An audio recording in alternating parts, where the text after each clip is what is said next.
আরও একটা দ্বিপাক্ষীয় সিরিজ শুরু হয়ে গেল এবং এই সিরিজে বাংলাদেশ ওডিআই ফরম্যাটে খেলতে নামবে এখন ওয়েস্ট ইন্ডিজের সাথে, যেই ওয়েস্ট ইন্ডিজ কিনা নিজেদের ঘরের মাঠে এই অগস্ট মাসেই পাকিস্তানকে 2-1 ব্যবধানে সিরিজ হারিয়ে তারপরে এসছে।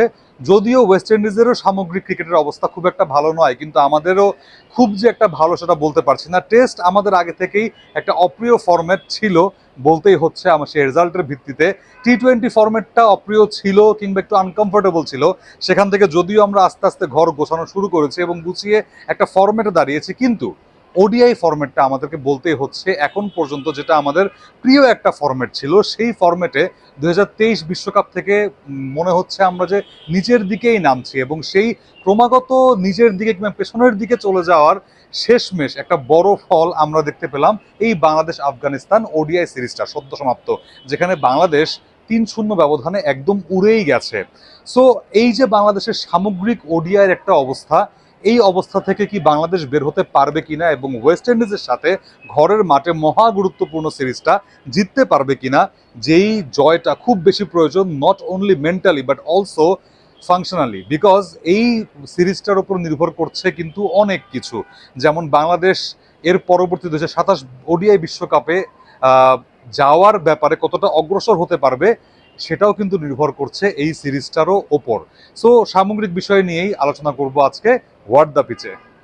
দেখুন, যখন আপনি প্রতিপক্ষ হিসেবে ওয়েস্ট ইন্ডিজকে পাবেন ঘরের মাঠে মিরপুরের হোম অফ ক্রিকেটে, তখন আপনার আত্মবিশ্বাসটা একটু বুস্টেড আপ থাকতেই পারে, কিন্তু সেই আত্মবিশ্বাসেও মানে মরিচা পড়তে পড়তে অনেক দিনই হয়ে গেছে। বিকজ এই মাঠে আমরা যখন 2023 সালে বিশ্বকাপের পরবর্তীতে ম্যাচ খেলেছিলাম, সিরিজ খেলেছিলাম নিউজিল্যান্ডের বিপক্ষে, সেই সিরিজটা কিন্তু আমরা হেরেছিলাম এই মিরপুরের হোম কন্ডিশনে, এবং সেটা আমাদের জন্য অনেকটা শক হয়ে এসেছিল। বিকজ ঘরের মাঠে বেসিক্যালি মিরপুরে আমরা কিন্তু মোটামুটি অপ্রতিরোধ্য ছিলাম।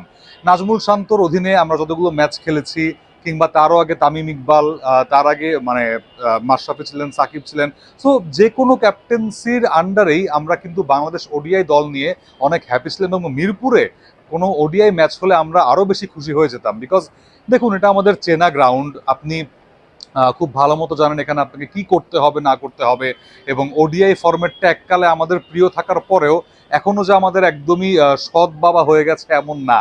সো এখনো কিন্তু আমরা এই ফরম্যাটে মাঝে মধ্যে উকি ঝুঁকি দেই, বাট রিসেন্ট ফর্মটা ডেফিনেটলি অনেক হতাশার, অনেক আতঙ্কের আমরা জানি। সো যখন আপনি ঘরের মাঠে ওয়েস্ট ইন্ডিজকে ফেস করবেন, তখন আপনার মনে ওই যে সিঁদুরে মেঘ দেখলে যে আমাদের ভয় লাগে, এরকম একটা অবস্থা এরকম কিন্তু হবে যে ওয়েস্ট ইন্ডিজ ঠিক আছে, যাদের বিপক্ষে আমরা অনেক সফলতা পেয়েছি এবং রিসেন্ট টাইমসে সফলতা পেয়েছি, যদিও ওভারঅল যদি আমি ওডিআই ফরম্যাট বিবেচনা করি এই ওয়েস্ট ইন্ডিজের সাথে সিরিজে কিংবা ওডিআই ম্যাচের হিসাবে, জয় পরাজয়ের হিসাবে কিন্তু আমরা একটু পিছিয়ে আসি, খুব বেশি না। টোটাল আমরা 21টা ম্যাচ জিতেছি, তার বিপরীতে 24টা ম্যাচ আমরা হেরে গিয়েছি। আপনি যদি মিরপুরের কাউন্টডাউনটাও করেন, মিরপুরেও কিন্তু আমরা ওয়েস্ট ইন্ডিজের বিপক্ষে 10টা ম্যাচ খেলেছি, যেখানে মাত্র 4টা জয় আমাদের, বাকি 6টাই পরাজয়। যদিও 2018-র পর থেকে আমাদের সেই রেকর্ডটা একটু সমৃদ্ধ হয়েছে জয়ের ব্যাপারে, আমরা এরই মধ্যে 4টা ম্যাচের মধ্যে 3টা ম্যাচ এই সময়ের মধ্যেই জিতেছি। এবং শেষ যখন মিরপুরে আমরা খেলেছিলাম ওয়েস্ট ইন্ডিজের বিপক্ষে, if I am not wrong, 2021 সালের দিকে, তখনও কিন্তু আমরা সিরিজটা জিতেছিলাম 3-0 ব্যবধানেই। দুটো মিরপুরে, একটা চট্টগ্রামে আমরা জয়লাভ করি।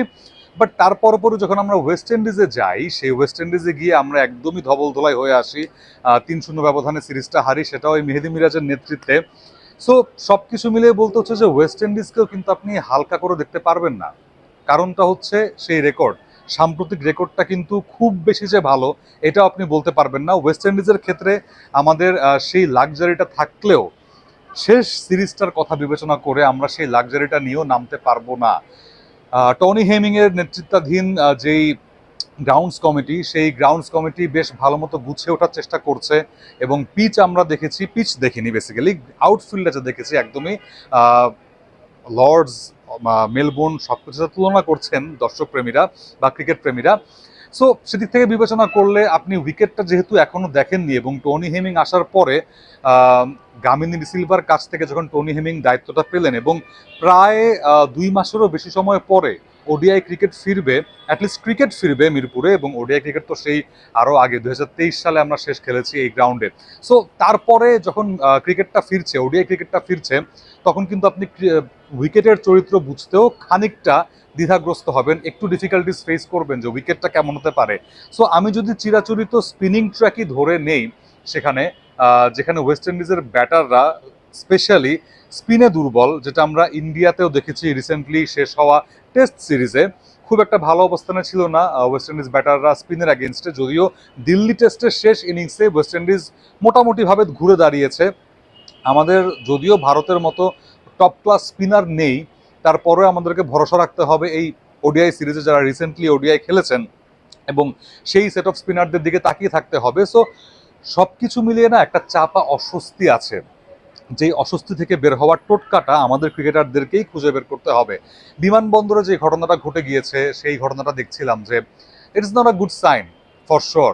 আমাকে বলতেই হচ্ছে যে যেই ভক্তরা আপনাদেরকে মাথায় তুলে রাখতো, সেই ভক্তরাই আপনাদেরকে দুয়োধ্বনি দিয়েছেন। আপনারা গাড়ি করে বেরোয় যেতে দেখলেন, তাদের যেই আক্রোশটা বা ক্ষোভটা বা হতাশাটা, সেটা প্রকাশ পাচ্ছে। এরকম হতাশা আমরা মাঠে সবসময় দেখি। সো সেখান থেকেও যদি আপনি দর্শককে বের করে আনতে চান, আপনাকে ভালো ক্রিকেট খেলতেই হবে।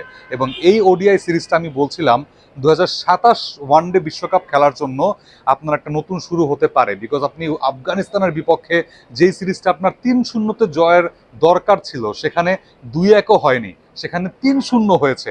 সো সেখান থেকে বলতে হলে একটা হিউজ ড্রব্যাক ছিল, যেই ড্রব্যাকটা আমাদের কাটিয়ে উঠে আমাদের সামনের বছরও definitely New Zealand, Pakistan, Australia, India সবার বিপক্ষে কিন্তু ওডিআই সিরিজ আছে।